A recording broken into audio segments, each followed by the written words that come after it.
I love how I have to resort to doing this, so I figure I might as well film it. So I just took these 2 bolts out here. I can't get these off of there. We're just kind of smacking it.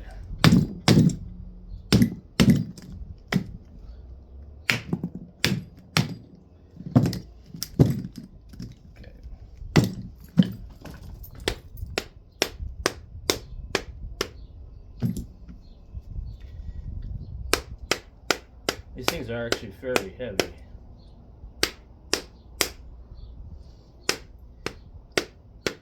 I don't want to use a hammer to do this, so I'm using this dead blow.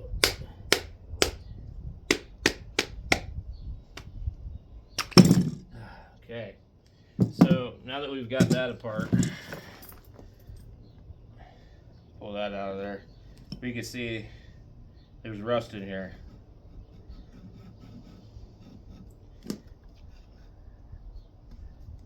This should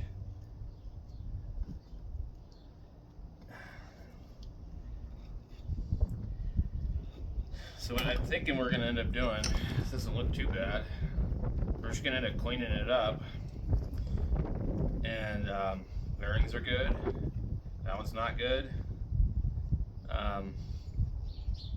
We're going to have to rebuild this. I'm not eating my $45, dude. Not happening. Brushes look okay. There's just a lot of water and shit in here.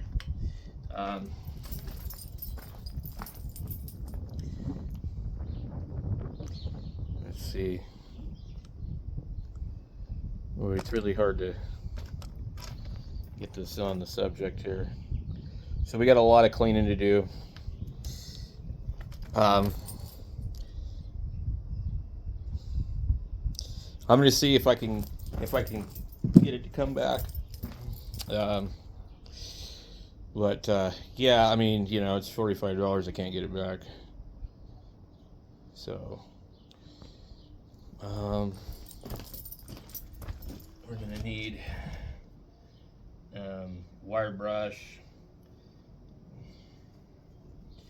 This actually is not that bad on this part. It's not great, but it's not bad. Let's take a look at this. Let's see. I think this whole thing here, I can see rust in it.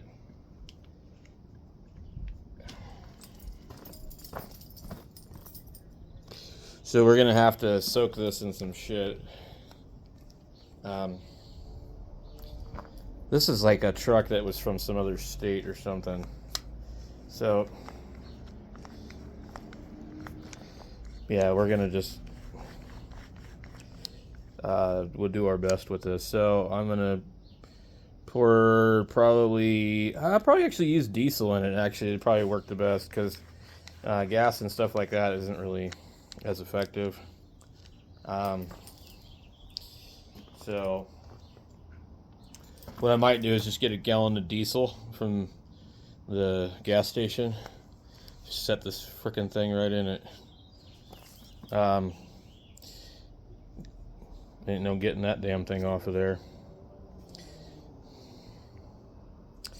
So yeah, this is maybe even why the truck ended up there. Now, as far as the brushes go, I'm not sure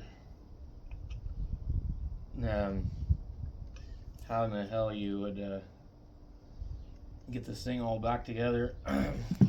But I got a lot of work to do, so I'll be back in a minute.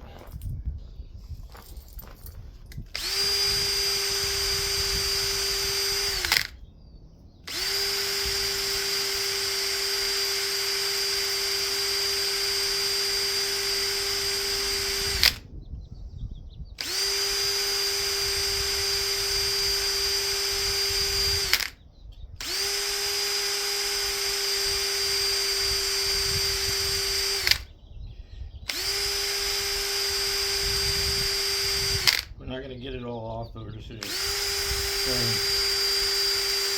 make sure there ain't any loose scale on it.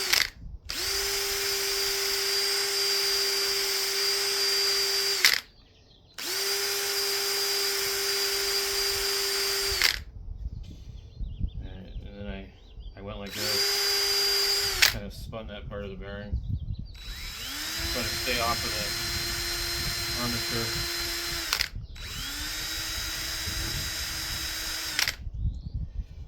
So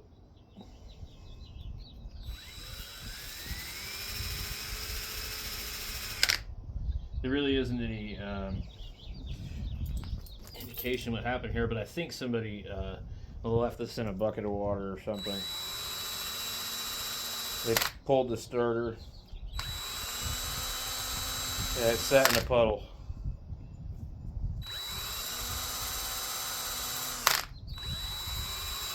That's the only thing I can think of. So, cleaned it up a little bit. It's just really, stuff doesn't want to come off. And the rest of it, I don't know. I'm not going to be able to get in there with this. So I'm looking for my wire brush. And then I can be able to really get in there. There's a wavy washer in here. Off of that end.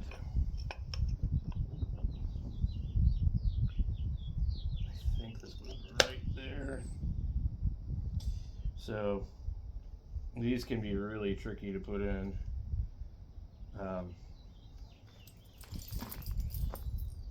Real tricky. And then if you're not careful, you end up breaking the damn things. But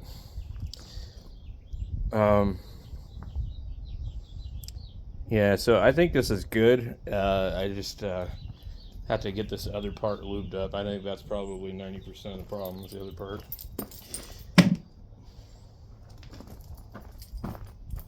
Alright, we got that thing sitting there, soaking with some stuff in it. We just gotta try and clean this part. Right now I'm just gonna get in here and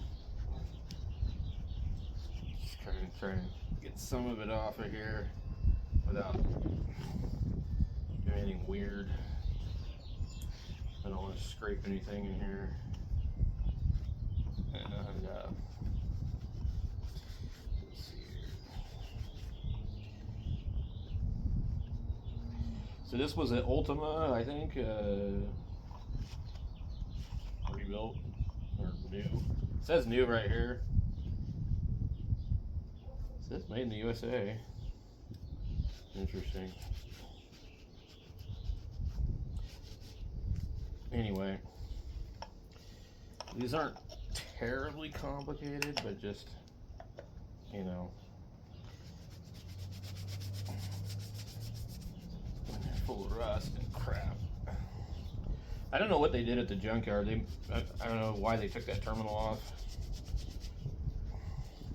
Now, I was kind of hesitant about buying it in the first place because I grabbed the Bendix and it didn't turn. The gear, I don't know what you want to call it. So I grabbed the gear and it didn't turn. Okay, so we're just gonna get some of this out of here. This really isn't gonna matter too much. This thing might be from like a flood or something. It might be a flood truck, because it sat in water. So either the truck was in a flood or somebody pulled the starter and it got full of water somehow. But I need something to actually spin the other part because it's kind of nasty. So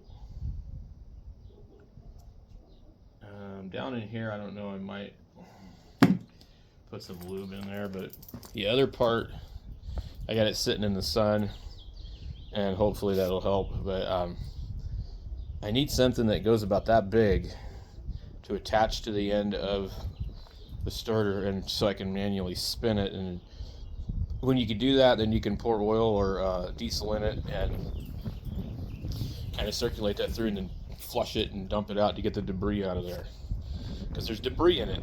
So well, I'll try and do that somehow, some way. And if you hold it straight up and down, it leaks out the snout. I'm trying to be careful not to wipe off their yard number on here. I don't know how the hell they expect any of this shit to fucking last. And if you install it, you're gonna wipe it off. What I actually need to do is I don't have the impact screwdrivers. I need to bust that loose, and then I can bust this other one loose in here, and I can pull this off of here and then get inside of here and clean it. So I don't think I'm going to be able to do that. I don't have one of those, but I'll try a couple little tricks. Alright, so I've cleaned this up, and what I'm going to do is I gotta go buy a damn impact screwdriver from Harbor Freight. I'm going to take that off of there. God, look at this. This is just like totally coming off.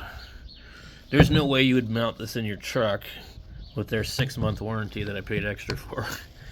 And my truck leaks so much oil that you basically would have to put a piece of clear packing tape over that and hope it stays.